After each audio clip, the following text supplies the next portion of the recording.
Samajwadi Party Supremo Akhilesh Yadav on Monday said he will not contest the coming Uttar Pradesh Assembly elections himself, even as he announced that an alliance between his party and the Rashtriya Lok Dal is now final. Yadav also said his uncle Shivpal Singh Yadav, who broke away from the Samajwadi Party to form the Pragatisheel Samajwadi Party Lohia, will get the due honour from his party.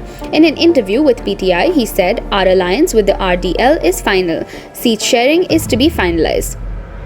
The Rashtriya Lok Dal enjoys support among farmers of western Uttar Pradesh and is on the same page with the Samajwadi Party on the issue of opposing the centre's 3 farm laws.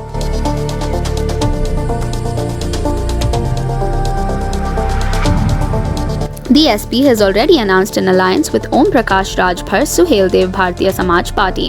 Yadav, who is a Samajwadi MP from Azamgarh and regarded as the CM face of his party, said, "I will not be contesting the assembly election myself."